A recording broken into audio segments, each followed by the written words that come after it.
Chapter 4. The Bell and the Hammer.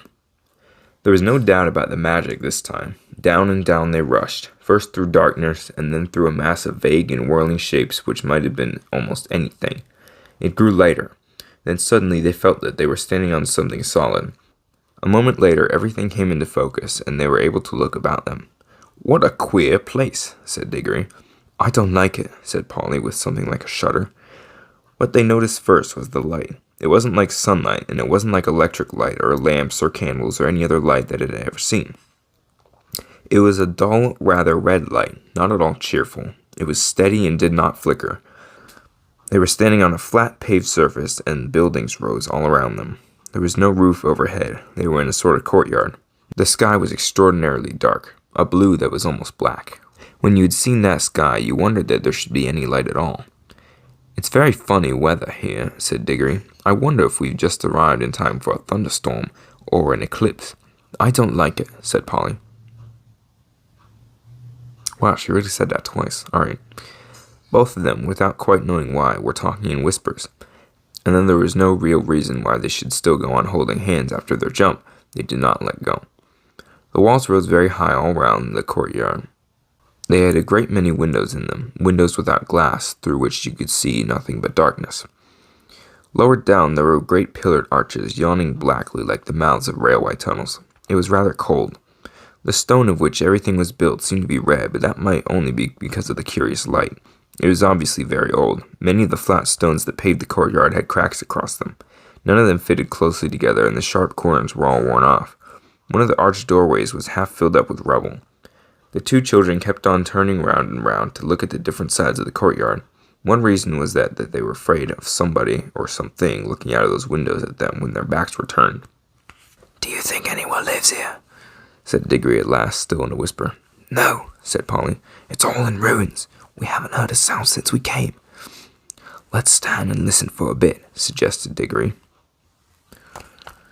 They stood still and listened, but all they could hear was the thump, thump, thump of their own hearts. This place was at least as quiet as the wood between the worlds, but it was a different kind of quietness. The silence of the wood had been rich and warm. You could almost hear the trees growing, and full of life. This was a dead, cold, empty silence. You couldn't imagine anything growing in it. "Let's go home," said Polly. "But we haven't seen anything yet," said Diggory. "Now we're here, we must simply have a look around." "I'm sure there's nothing at all interesting here," said Polly. "There's not much point in finding a magic ring that lets you travel into other worlds if you're afraid to look at them when you've got there." "Who's talking about being afraid?" said Polly, letting go of Diggory's hand. "I only thought you didn't seem very keen on exploring this place." "I'll go anywhere you go." "We can get away the moment we want to," said Diggory. "Let's take off our green rings and put them in our right-hand pockets. All we've got to do is remember that our yellow are in our left-hand pockets. You can keep your hand as near to your pocket as you'll like, but don't put it in, or it'll touch your yellow and vanish." They did this, and went quietly up to one of the big arched doorways which led inside of the building. And when they stood on the threshold and could look in, they saw it was not so dark inside as they had thought at first. It led into a vast shadowy hall which appeared to be empty, but on the far side there was a row of pillars with arches between them, and through those arches there streamed in some more of the same tired-looking light. They crossed the hall, walking very carefully for fear of holes in the floor or of anything lying that they might trip over. It seemed a long walk. When they reached the other side, they came out through the arches and found themselves in another and larger courtyard. "That doesn't look very safe," said Polly, pointing at a place where the wall bulged outward and looked as if it were ready to fall over into the courtyard. In one place a pillar was missing between two arches, and the bit that came down to where the top of the pillar ought to have been hung there with nothing to support it. Clearly the place had been deserted for hundreds, perhaps thousands of years. "If it's lasted till now, I suppose it'll last a bit longer," said Diggory, "but we must be very quiet. You know a noise sometimes brings things down, like an avalanche in the Alps." They went on out of that courtyard into another doorway, and up a great flight of steps and through vast rooms that opened out of one another until you were dizzy with the mere size of the place. Every now and then they thought they were going to get out into the open and see what kind of country lay around the enormous place, but each time they only got into another courtyard. They must have been magnificent places when people were still living there. In one there had been a fountain. A great stone monster with widespread wings stood with its mouth open, and you could see a bit of piping at the back of its mouth. out of which water used to pour. Under it was a wide stone basin used to hold the water, but it was as dry as a bone. In other places there were the dry sticks of some sort of climbing plant which had wound itself round the pillars and helped to pull some of them down, but it had died very long ago. And there were no ants or spiders or any of the other living things you'd expect to see in a ruin, and where the dry earth showed between the broken flagstones there was no grass or moss. It was all so dreary and all so much the same that even Diggory was thinking they had better put on their yellow rings and get back to the warm green living forest of the in-between place, when they came to two huge doors of the same metal that might possibly be gold. One stood a little ajar, so of course they went to look in. Both started back and drew a long breath, for here at last something was worth seeing. For a second they thought the room was full of people, hundreds of people, all seated and perfectly still. Polly and Diggory, as you may guess, stood perfectly still themselves for a good long time looking in, but presently they decided that what they were looking at could not be real people. There was not a movement nor the sound of a breath among them all. They were like the most wonderful waxworks you ever saw. This time Polly took the lead. There was something in this room which interested her more than Diggory.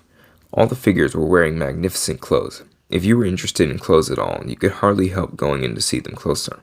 And the blaze of their colors made this room look not exactly cheerful, but at any rate rich and majestic after all the dust and emptiness of the others. It had more windows too, and was a good deal lighter. I can hardly describe the clothes. The figures were all robed and had crowns on their heads. The robes were of crimson and silvery gray, and deep purple and vivid green, and there were patterns and pictures of flowers and strange beasts and needlework all over them. Precious stones of astonishing size and brightness stared from their crowns and hung in chains round their necks and peeped out from all the places where anything was fastened. "Why haven't all these clothes rotted away long ago?" asked Polly. "Magic," whispered Diggory. "Can't you feel it? I bet this whole room is just stiff with enchantments. I could feel it the moment we came in." "Any one of these dresses would have cost hundreds of pounds," said Polly. But Diggory was more interested in the faces, and indeed these were well worth looking at also. The people sat in their stone chairs on each side of the room, and the floor was left free down the middle. You could walk down and look at the faces in turn. "They were nice people, I think," said Diggory. Polly nodded. All the faces they could see were certainly nice. Both the men and the women looked kind and wise, and they seemed to come of a handsome race. But after the children had gone a few steps down the room, they came to see the faces that looked a little different. These were very solemn faces. You felt you would have to mind your P's and Q's if you ever met living people who looked like that. When they had gone a little further, they found themselves among faces that they didn't like. This was about the middle of the room. The faces here looked strong and proud and happy, but they looked cruel. A little further on, they looked crueler. Further on again, they were still cruel, but they no longer looked happy. They were even despairing faces, as if the people they belonged to had done dreadful things and had also suffered dreadful things. The last figure of all was the most interesting, a woman even more richly dressed than the others, very tall, but every figure in that room was taller than the people of our world, with a look of such fierceness and pride that it took your breath away. Yet she was beautiful, too. Years afterward, when he was an old man, Diggory said in all his life he had never known a woman so beautiful. It's only fair to add that Polly always said she couldn't see anything specifically beautiful about her. This woman, as I said, was the last, but there were plenty of empty chairs beyond her, as if the room had been intended for a much larger collection of images. "I do wish we knew the story that's behind all this," said Diggory. "Let's go back and look at that table sort of thing in the middle of the room." The thing in the middle of the room was not exactly a table. It was a square pillar about 4 feet high, and on it there rose a little golden arch from where there hung a little golden bell, and beside it there lay a little golden hammer to hit the bell with. I wonder, said Diggory. "There seems to be something written down here," said Polly, stooping down and looking at the side of the pillar. "By gum, so there is," said Diggory. "Well, of course we shan't be able to read it." "Shan't we? I'm not so sure," said Polly. They both looked at it hard, and as you might have expected, the letters cut in the stone were strange. But now a great wonder happened, for as they looked, though the shape of the strange letters never altered, they found that they could understand them. If only Diggory had remembered what he himself had said a few minutes ago, that this was an enchanted room, he might have guessed that the enchantment was beginning to work. But he was too wild with curiosity to think about that. He was longing more and more to know what was written on the pillar, and very soon they both knew. What it said was something like this, at least this is the sense of it, though the poetry, when you read it there, was better. "Make your choice, adventurous stranger. Strike the bell and bide the danger, or wonder till it drives you mad what would have followed if you had. No fear, said Polly. We don't want any danger. Oh, but don't you see it's no good, said Diggory. We can't get out of it now. We shall always be wondering what else would have happened if we had struck the bell. I'm not going home to be driven mad by always thinking of that. No fear. Don't be so silly, said Polly, as if anyone would. What does it matter what would have happened? I expect anyone who's come as far as this is bound to go on wondering till it sends him dotty. That's the magic of it, you see. I can feel it beginning to work on me already. Well, I don't, said Polly crossly, and I don't relieve you either. You're just putting it on. That's all you know, said Diggory. It's because you're a girl. Girls never want to know anything but gossip and rot about people getting engaged. You look exactly like your uncle when you say that. Why can't you keep to the point? Polly, said Diggory. What we're talking about is how exactly like a man, said Polly in a very grown-up voice. But she added hastily in her real voice, and don't say I'm just like a woman, or you'll be a beastly copycat. I shall never dream of calling a kid like you a woman, said Diggory loftily. Oh, I'm a kid, am I? Said Polly, who was now in a real rage. Well, you needn't be bothered by having a kid with you any longer then. I'm off. I've had enough of this place. And I've had enough of you too, you beastly stuck-up, obstinate pig. None of that, said Diggory in a voice even nastier than he meant it to be, for he saw Polly's hand moving to her pocket to get hold of her yellow ring. I can't excuse what he did next, except by saying that he was very sorry for it afterward, and so were a good many other people. Before Polly's hand reached her pocket, he grabbed her wrist, leaning across her with his back against her chest. Then, keeping her other arm out of the way with his other elbow, he leaned forward, picked up the hammer, and struck the golden bell a light, smart tap. Then he let her go, and they fell apart, staring at each other and breathing hard. Polly was just beginning to cry, not with fear, and not even because she had hurt her wrist quite badly, but with furious anger. Within 2 seconds, however, they had something to think about that drove their own quarrels out of their minds.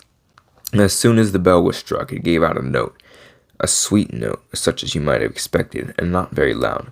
But instead of dying away again, it went on, and as it went on, it grew louder. Before a minute had passed, it was twice as loud as it had been to begin with. It was soon so loud that if the children had tried to speak, but they weren't thinking of speaking now, they were just standing with their mouths open, they would have not heard each other. Very soon it was so loud that they could not have heard one another even by shouting, and still it grew, all in one note, a continuous sweet sound, though the sweetness had something horrible about it, till all the air in that room was throbbing with it, and they could feel the stone floor trembling underneath their feet. Then at last it began to be mixed with another sound, a vague, disastrous noise, which sounded first like the roar of a distant train, and then like the crash of a falling tree. They heard something like great weights falling. Finally, with a sudden rush and thunder, and a shake that nearly flung them off their feet, about a quarter of the roof at the end of the room fell in. Great blocks of masonry fell all around them, and the walls rocked. The noise of the bell stopped. The clouds of dust cleared away. Everything became quiet again. It was never found out whether the fall of the roof was due to magic, or whether that unbearably loud sound from the bell just happened to strike the note, which was more than the noise those crumbling walls could stand. There, I hope you're satisfied now, panted Polly. Well, it's all over, anyway, said Diggory, and both thought it was, but they had never been more mistaken in their lives. Minor spoilers beyond this point. This was a pretty good chapter. Definitely had the, conflict between the two protagonists, and also basically just introduced Jadis, and also gives more helpful lore backstory. And it kind of got me thinking during that, I kind of wish that they had talked more about the witch and all the other stuff about her, in the later books, because really the most they were talking about is just, spoilers for anybody who hasn't read, you might want to just skip this, but in Prince Caspian, when Nickelberg tries to summon her back, and or is it later in this, either some point in this book, or maybe Line Witch and Word, where they talk about how she's half giant, and she's not actually from Narnia, so it would have been interesting to kind of go more into her backstory and stuff. So hopefully the Netflix shows will do that. We'll see.